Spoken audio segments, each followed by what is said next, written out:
నమస్తే. నేను మీ సిద్ధాంత రాఘవేంద్ర.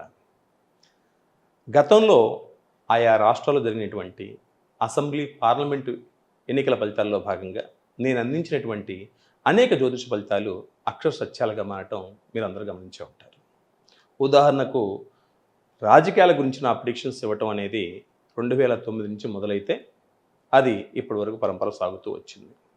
2014లో ఆంధ్ర రాష్ట్రంలో ఏ పార్టీ గెలుస్తుంది, ఎన్ని సీట్లతో గెలుస్తుంది, వాళ్ళు ఎవరెవరికి పోటీ పోలీసులు రావడానికి అవకాశం ఉంది అనే అంశం గురించి నేను చెప్పినప్పుడు అవన్నీ కూడా 100కి 100 నిజాలుగా మారటం అనేది మీరు గమనించుండొచ్చు. అలాగే 2014లో దేశంలో జరిగినటువంటి ఎన్నికల్లో ఏ పార్టీ అభ్యర్థి ప్రధానమంత్రి అవుతారనే దాని నుంచి నేను చెప్పిన ఫలితాలు కూడా 100కి 100 అక్షరత్యాలుగా మారటం అనేది జరిగింది. అలాగే ఈ మధ్యన జరిగినటువంటి 2018 తెలంగాణ ఎన్నికలు కానివ్వండి, 2023 తెలంగాణ ఎన్నికలు కానివ్వండి, అలాగే కర్ణాటక, తమిళనాడు, బీహార్, ఉత్తరప్రదేశ్, హిమాచల్ ప్రదేశ్, వెస్ట్ బెంగాల్ రాష్ట్రాలకు సంబంధించినటువంటి ఎన్నికల ఫలితాల గురించి నేను చెప్పిన ఫలితాలన్నీ కూడా 100కి 100 నిజమవటం అనేది మీ అందరికీ తెలిసిన విషయమే. ఇప్పుడు దేశవ్యాప్తంగా వివిధ స్టేజెస్లో ఎలక్షన్ జరుగుతున్నప్పటికీ కూడా ఆయా రాష్ట్రాల్లో ముఖ్యంగా అందరి చూపు తెలుగు రాష్ట్రాల్లో ఒకటి అయినటువంటి ఆంధ్ర రాష్ట్రం మీద ఉంది.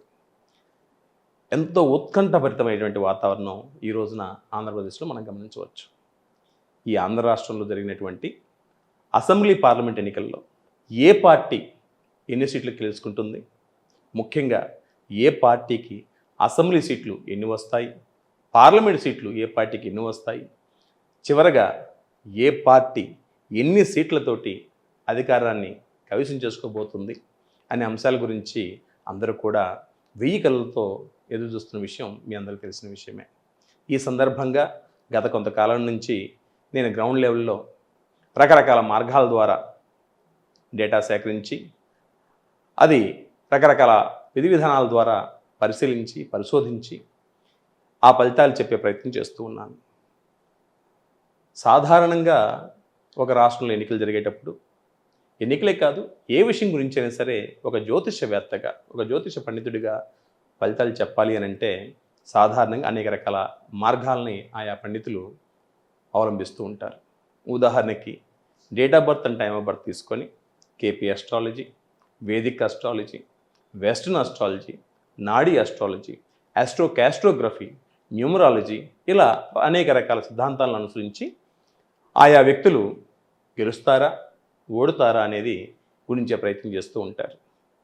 సాధారణంగా ఒక నియోజకవర్గంలో అది పార్లమెంట్ ఎన్నికలు కానివ్వండి, లేకపోతే అసెంబ్లీ ఎన్నికలు కానివ్వండి, ఒక నియోజకవర్గంలో పోటీ పడేటువంటి ప్రధాన అభ్యర్థుల యొక్క పేర్లతో పాటు వారి యొక్క జనత వివరాలు సేకరించడం ద్వారా ఆయా నియోజకవర్గాల్లో ఎవరు గెలిచే అవకాశం ఉంది అనేది మనం ఇండివిజువల్గా గణించుకొని తర్వాత మొత్తం రాష్ట్రం మీద ఎవరికి ఏ పార్టీకి ఎన్ని సీట్లు వస్తున్నాయి అనేది ఒక కంక్లూడింగ్కి వచ్చిన తర్వాత ఏ పార్టీ అధికారంలోకి రాబోతుంది, ఏ పార్టీ ఇబ్బంది పడే అవకాశం ఉందనేది మనం తెలుసుకునే ప్రయత్నం చేయొచ్చు.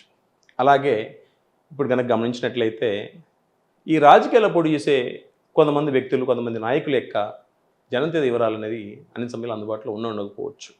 అలాంటి సమయంలో నిమిత్త జ్యోతిష్యము, జీవనాడి, ప్రశ్నా జ్యోతిష్యము, క్యాస్ట్రోగ్రఫీ లాంటి సిద్ధాంతాలను అనుసరించి మనం దాని గురించి ఒక కంక్లూడింగ్ వచ్చే ప్రయత్నం చేయొచ్చు.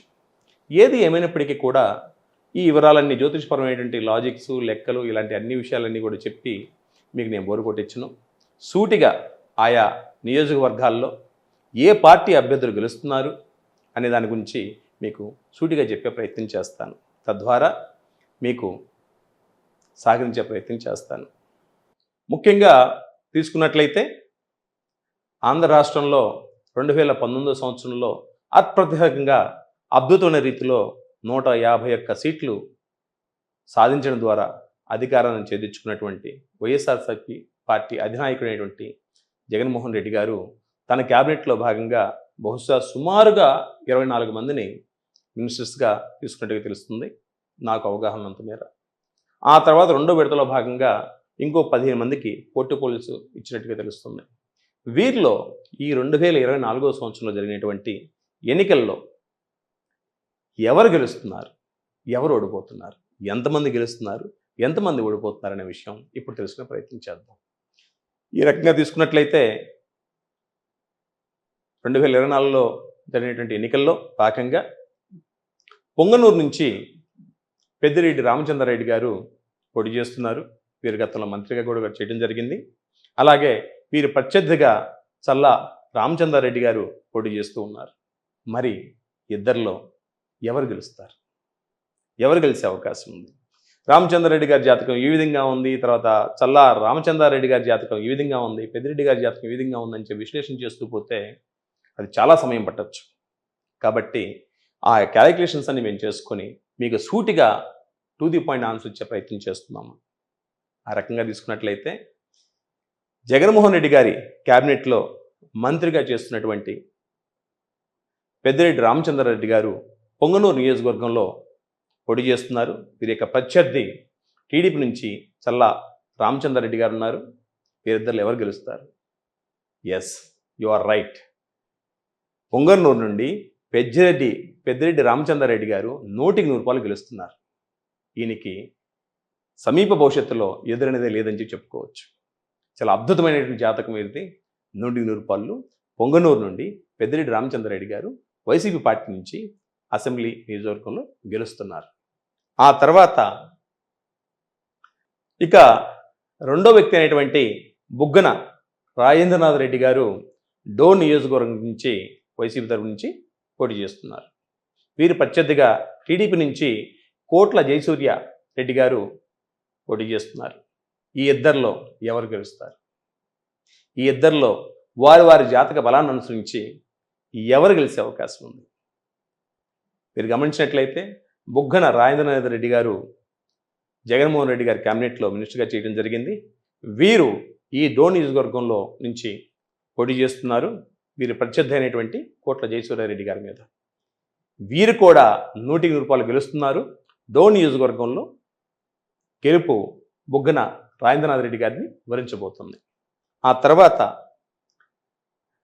డిప్యూటీ సీఎంగా పనిచేసినటువంటి పీడిక రాజేంద్ర గారు సాలూరు నియోజకవర్గం నుంచి పోటీ చేస్తున్నారు. వీరి ప్రత్యర్థిగా టీడీపీ పార్టీ నుండి గుమ్మడి సంధ్యారాణి గారు పోటీ చేస్తున్నారు. మరి డిప్యూటీ సీఎంగా పనిచేసినటువంటి పీడిక రాజేంద్ర గారు గెలుస్తున్నారా? ఎస్, 100% వీరు కూడా మంచి మెజారిటీతోటి విజయాన్ని సాధించడం ద్వారా ముందుకెళ్ళబోతున్నారని చెప్పి చెప్పుకోవచ్చు. తర్వాత మరొక నియోజకవర్గం అయినటువంటి సర్వేపల్లి. గతంలో జగన్మోహన్ రెడ్డి గారి గవర్నమెంట్లో కాకాని గోవర్ధన్ రెడ్డి గారు మినిస్టర్గా 2వ విడతలో చేయడం జరిగింది. వీరి యొక్క వీరి మీద ప్రత్యర్థి అయినటువంటి టీడీపీ పార్టీ నుంచి సోమిరెడ్డి చంద్రమోహన్ రెడ్డి గారు పోటీ చేస్తున్నారు. మరి కాకాని గోవర్ధన్ రెడ్డి గారు, సోమిరెడ్డి చంద్రమోహన్ రెడ్డి గారు, ఈ ఇద్దరిలో ఎవరు గెలుస్తారు? మీరు గమనించినట్లయితే సర్వేపల్లి నియోజకవర్గంలో 100% కాకాని గోవర్ధన్ రెడ్డి గారు విజయాన్ని చేజిచ్చుకుపోతున్నారంటంలో ఎటువంటి అసశక్తి లేదు. తర్వాత మరొక కాన్స్టెన్సీ కనుక తీసుకున్నట్లయితే చీపురుపల్లి అనగానే మనకు గుర్తొచ్చేది మాన్యశ్రీ బొత్స సత్యనారాయణ గారు. వీరు వైఎస్ఆర్సీపీ పార్టీలో మంత్రిగా ఉన్నారు. వీరు చీపురుపల్లి నియోజకవర్గం నుంచి పోటీ చేస్తున్నారు. వీరి మీద టీడీపీ పార్టీ నుంచి కిమిడి కళా వెంకట్రావు గారు పోటీ చేస్తున్నారు.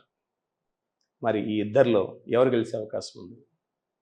నేను గమనించినట్లయితే 100% చీపురుపల్లి నియోజకవర్గంలో బొత్స సత్యనారాయణ గారు గెలవబోతున్నారంటంలో ఎటువంటి శక్తి లేదు. మరొక కాన్సెన్స్ అయినటువంటి కడవగన గమనించినట్లయితే అంజద్ భాషా గారు వైసీపీ గవర్నమెంట్లో మంత్రిగా చేయడం జరిగింది. వీరి ప్రత్యర్థిగా రెడ్డప్ప గారి మాధవరెడ్డి గారు పోటీ చేస్తున్నారు. వైసీపీ నుంచి అంజద్ భాషా గారు మంత్రిగా ఉన్నారు గతంలో. వీరి మీద ప్రత్యర్థి టీడీపీ పార్టీ నుండి రెడ్డప్ప గారి మాధవరెడ్డి గారు పోటీ చేస్తున్నారు. ఈ ఇద్దరిలో అంజద్ భాషా గారు గెలుస్తున్నారు, విజయాన్ని చేజిక్కిపోతున్నారు. తర్వాత మరొక అభ్యర్థి దాడిశెట్టి రాజా గారు. ఈ దాడిశెట్టి రాజా గారు వైఎస్ఆర్సీపీ పార్టీలో మంత్రిగా చేస్తున్నారు. వీరు తుని నియోజకవర్గం నుంచి పోటీ చేస్తున్నారు. వీరి ప్రత్యర్థి టీడీపీ పార్టీ నుండి యనమల దివ్య గారు పోటీ చేస్తున్నారు. మరి ఈ తుని నియోజకవర్గంలో దాడిశెట్టి రాజా గారు, యనమల దివ్య గారు ఇద్దరు తలపడుతున్న సమయంలో గెలుపు ఎవరిని వరించబోతుంది అని గమనించినట్లయితే ఎస్, యు ఆర్ రైట్. మరలా ఈ నియోజకవర్గంలో కూడా దాడిశెట్టి రాజా గారు విజయాన్ని కైవసం చేసుకుంటున్నారు. మంచి మెజారిటీతో వీరు గెలవబోతున్నారని చెప్పుకోవచ్చు. అలాగే మరొక అభ్యర్థి అయినటువంటి పాముల పుష్ప శ్రీవాణి గారు, వీరు వైఎస్ఆర్సీపీ పార్టీలో డిప్యూటీ సీఎంగా పనిచేయడం జరిగింది. వీరు కురుపాం నియోజకవర్గం నుంచి పోటీ చేస్తున్నారు. వీరి మీద టీడీపీ పార్టీ నుండి తోయక జగదీశ్వరి గారు పోటీ చేస్తున్నారు. ఈ జగదీశ్వరి గారు డిప్యూటీ సీఎం అయినటువంటి పాముల పుష్ప శ్రీవాణి గారు ఈ ఇద్దరిలో ఎవరు గెలవడానికి అవకాశం ఉంది అని తీసుకున్నట్లయితే ఇక్కడ కూడా 100% వైఎస్ఆర్సీపీ పార్టీ అభ్యర్థి అయినటువంటి పాముల పుష్ప శ్రీవాణి గారు 100% గెలుస్తున్నారు అని చెప్పుకోవచ్చు. అయితే నేను ఈ పరిశీలన చేసేటప్పుడు మిగతా నియోజకవర్గాలతో పోల్చుకున్నట్లయితే ఈ కురుపాంలో ఈ పాముల పుష్ప శ్రీవాణి గారు, జగదీశ్వరి గారి వివరాల గురించి స్టడీ చేసేటప్పుడు కొంత ఒత్తిడికి లోనవడం జరిగింది. ఎందుకంటే ఇద్దరు జాతకాలు కూడా నువ్వా నేనట్టా ఉన్నాయి అన్నమాట. అంటే ఒక కోణంలో చూసినప్పుడు జగదీశ్వరి గారి జాతకం బాగుంది, ఇంకో కోణంలో చూసినప్పుడు శ్రీవాణి గారి జాతకం బాగుంది. అసలు ఎవరు గెలుస్తారని చెప్పడం అనేది ఇది ఆల్మోస్ట్ అంత ఈజీ కాదని చెప్పుకోవచ్చు. కానీ కొంత ఎడ్జ్ అనేది శ్రీవాణి గారికి ఉందని చెప్పుకోవచ్చు. కాబట్టి నేను శ్రీవాణి గారికి గెలవడానికి అవకాశం ఉందని మీ ముందు వినిపించుకుంటున్నాను. ఇక మరికొందరైనటువంటి జాతకాలను కూడా మనం పరిశీలించి మిగతా నియోజకవర్గాల్లో ఎవరు గెలుస్తున్నారని తెలుసుకునే ప్రయత్నం చేద్దాం.